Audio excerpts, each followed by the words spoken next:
Right, so we've got her broken apart here now. So all of this crack was completely filled with dirt, and what's nice about this one is it's actually broke on a growth line. So if you look in there, you can see the natural growth lines, and then here we've got the natural growth lines on this side too. So what I want to do is I'm going to clean up all these areas, get all this dirt out of here, and then we're going to reconnect it on those natural growth lines, just like that, so that it matches in place to where it used to be. So I still got a lot of cleaning to do on this side, but we're getting there. This side's looking pretty nice now.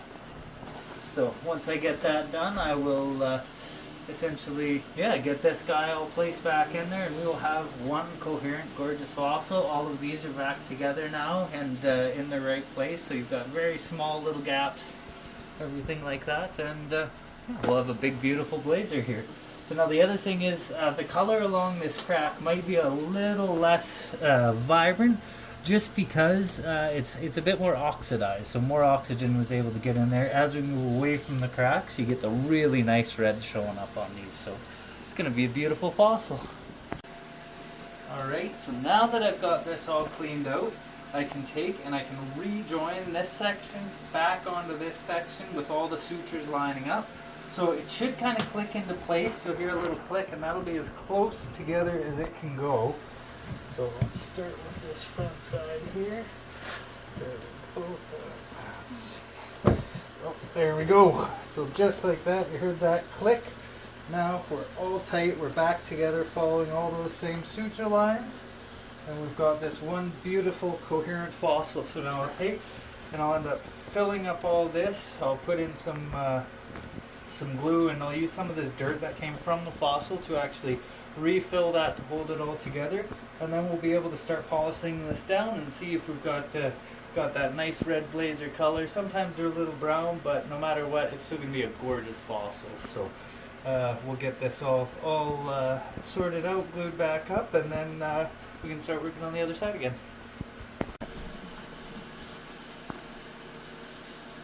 Alright, so here we go. We've got the blazer. As you can see, I've got this all put back on.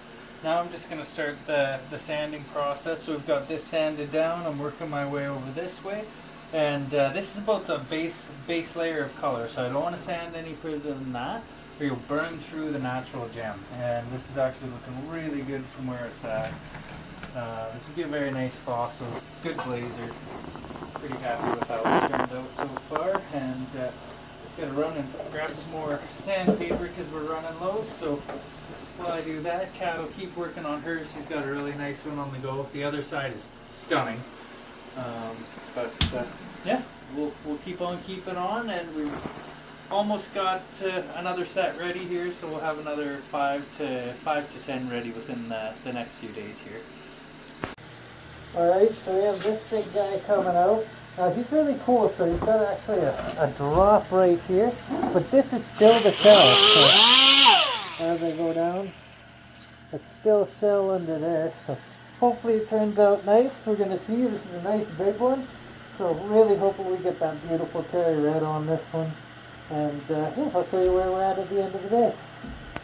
Alright, so I've got all the thick layer off of this one. Now this one is looking gorgeous. This is going to be a really impressive piece here. So I'm going to slowly keep working on him. See if I can get these whites out. I'll probably use a wheel for that, just because I don't want to affect any of this other color. It is truly a beautiful piece.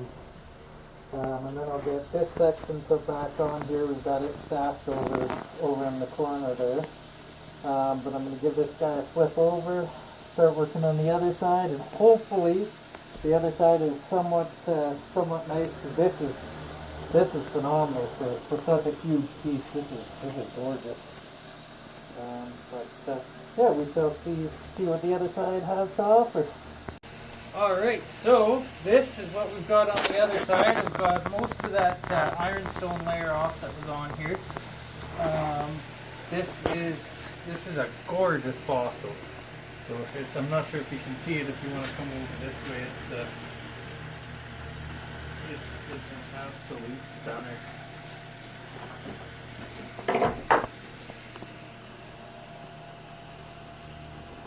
So beautiful piece. I've just got to go find, we've got the other section for it. We have it over on this side, so we'll get that one, and I have to get that all cleaned up, and then we'll join them together and yeah, see how it works, see what we got going on here, and we'll be happy. Alright, so we have a bunch that we're getting ready here today. You can see these are some of the beautiful blazers. So getting ready, getting lots done, making good time on some of these guys, which is nice.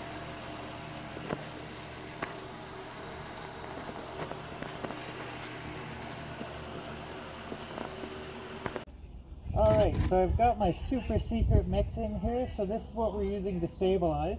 And then I've got my second not so secret ingredient, but I'll just hold it that way so you can't see what that is. I'll give that a nice little bit of a jump in there. Let's go a little more. There we go. So very carefully measured that out extraordinarily precisely. Now I'll take my stirring tool.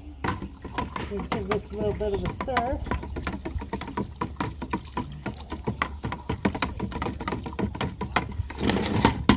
And I'll let that sit here for about 30 seconds because that's the time it's going to take me to go get some of the fossils out of the kitchen stove, which Jackie is going to be super happy that I'm using for fossils.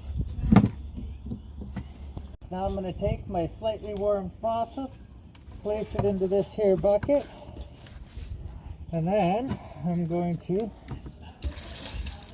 dump my beautiful chemical all over this to give it nice and hardened here.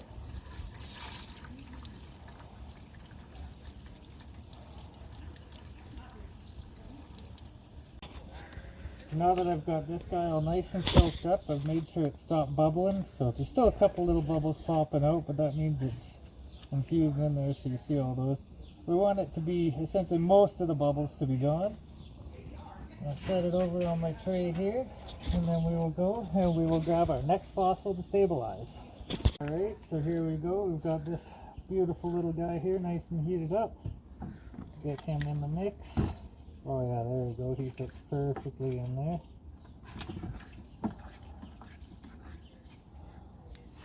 And then I'll let him soak for probably about 5 minutes, get all the air bubbles out of them, put them on the tray, and then we'll take the tray and we'll transfer these guys before they're dry onto another sheet where they can actually dry and not stick to it. So,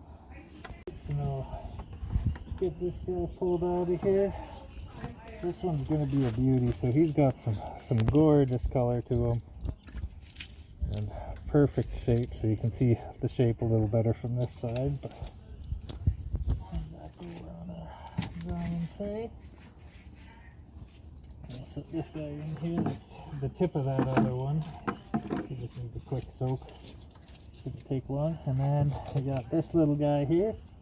So there's actually not a missing piece. This is just shifted over, so we'll be able to shift this back in once we get it all stabilized. We'll remove all the dirt from inside of here and then shift this all back. You can see there's some pretty nice color on this one as well. You can get an example of it there. We'll get him all soaking in there.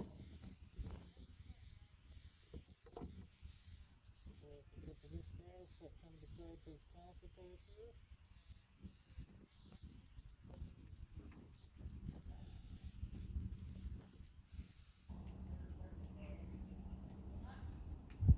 And I'm just waiting to stop seeing bubbles. Once I stop seeing bubbles, you see there's still little bubbles forming on the surface there, especially right here. You got that row of bubbles.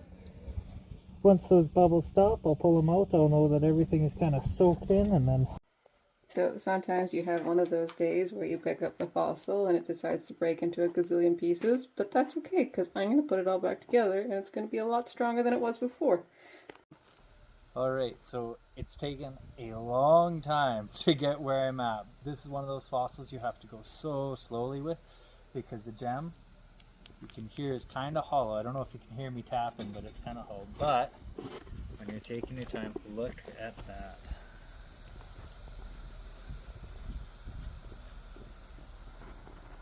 That is going to be an absolute beauty.